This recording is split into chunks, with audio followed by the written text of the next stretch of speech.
Au travers de cette vidéo, nous allons vous présenter les différentes étapes de montage d'un chalet de jardin. Avant de commencer, nous allons vous donner quelques conseils pratiques. Veuillez commencer par lire les instructions de montage. Cela vous aidera à éviter certaines erreurs et à gagner du temps. Conservez soigneusement ces instructions. À la livraison, veuillez entreposer la palette de votre chalet sur une surface sèche. Évitez que les composants soient en contact direct avec le sol et assurez-vous de protéger du soleil ou de la pluie tous les éléments du chalet.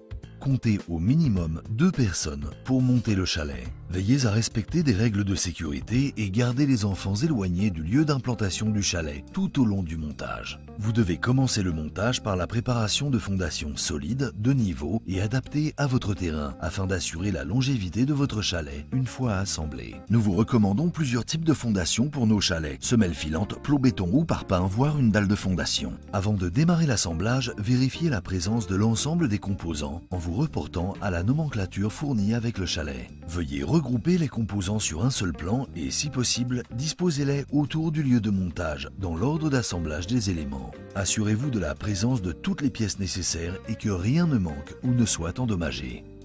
Afin de faciliter le montage, nous vous recommandons de préparer un niveau, un mètre, un escabeau, un tournevis, un couteau, un marteau, un maillet, une scie, une corde et une visseuse et une raboteuse. Tout d'abord, positionnez des poutrelles de fondation traitées autoclave comme le montre la notice et fixez les solives de plancher quand vous avez acheté un chalet avec plancher. Quand les poutrelles de fondation sont en place, assurez-vous qu'elles soient de niveau et d'équerre. Pour cela, vérifiez que les deux diagonales soient de la même dimension. Nous vous recommandons d'ajouter un film isolant sous les poutrelles de fondation pour éviter les remontées d'humidité. Commencez à monter les murs avec les demi-madriers à l'avant et à l'arrière du chalet. Ils doivent dépasser de 5 cm par rapport à l'alignement avec les poutrelles de fondation. La rainure des madriers doit toujours être placée vers le haut. Pour emboîter les madriers, vous devez utiliser une cale de frappe, mais ne frappez jamais directement les madriers avec un marteau. Normalement, les pignons de toit sont déjà préassemblés, sauf pour certains chalets où vous devrez les monter en plusieurs éléments. Les évidements des sommets des pignons sont prévus pour l'emboîtement des pannes de toit ou chevrons. Vous trouverez la même chose sur les chevrons ou pannes de toit qui permettront un emboîtement facile si l'assemblage du chalet a été fait correctement. Avant d'utiliser les vis, nous vous recommandons de faire des pré-trous afin d'éviter les éclats de bois. Ensuite, emboîtez les pannes avec les pignons de toit. Si les sommets des pignons ne sont pas parfaitement alignés avec le dessus des pannes de toit, vérifiez que les madriers soient bien emboîtés les uns aux autres, sans espace.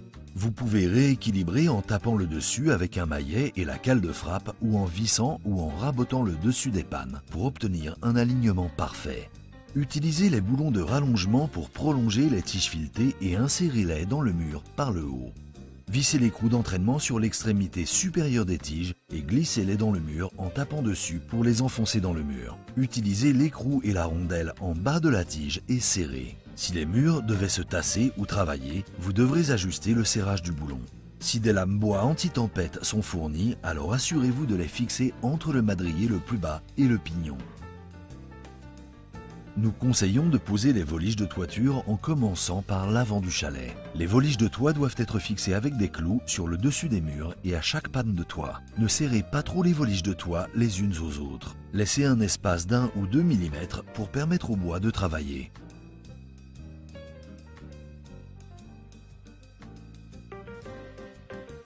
Ajustez la largeur de la dernière volige à l'arrière en la coupant avec une scie à la bonne dimension.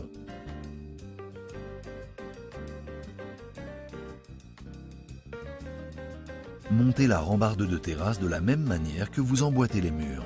La terrasse est en général une option, mais pour certains modèles, elle est incluse directement. Les lames de terrasse sont traitées autoclave et doivent être fixées avec un espace entre elles de 10 mm.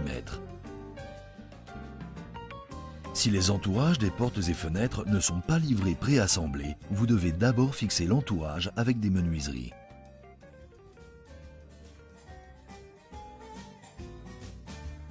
Pour les portes double vantaux, veuillez assembler tout d'abord le cadre. Ensuite, positionnez portes et fenêtres dans les murs avec l'entourage de finition prévu pour l'intérieur du chalet.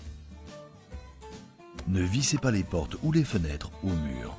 Assurez-vous d'avoir positionné les portes et fenêtres correctement. Toutes les portes s'ouvrent vers l'extérieur et le système oscillo-battant des fenêtres vers l'intérieur. Toutes les poignées des portes doivent être à l'intérieur. Quand il est fourni avec le chalet, posez le plancher sur les solives de fondation en les emboîtant bien serrées les unes dans les autres. Ensuite, fixez-les aux solives avec des clous. Nous vous recommandons de placer les clous de sorte que les têtes restent non visibles. Chaque lame doit être vissée à chaque solive. Si nécessaire, vous devrez couper avec une scie la dernière lame de plancher pour ajuster sa largeur. Les plaintes ou baguettes de finition doivent être fixées avec des clous. Le montage de la toiture se termine avec la fixation des profils de finition pour donner un plus bel aspect au débord de toiture. Les renforts d'extrémité de toit doivent être vissés aux extrémités des voliges. Les bandeaux de toit doivent être vissés aux renforts d'extrémité de toit et couvriront le champ d'extrémité des voliges de toit. Les planches de rive doivent être vissées à l'extrémité des pannes de toit. La couverture de toit doit être posée en suivant les instructions et fixée aux voliges de toit avec des clous ou agrafes. La dernière étape consiste à fixer les baguettes de toit à la jonction du dessus des pignons de toit et de la couverture. Dès que le montage de votre chalet est terminé, vous devrez le protéger immédiatement avec une lasure bois de protection et finition. Nous vous recommandons de le traiter à l'extérieur mais aussi à l'intérieur. Le bois doit être protégé contre l'humidité, les moisissures et les UV. Nous vous recommandons de renouveler ce traitement tous les ans.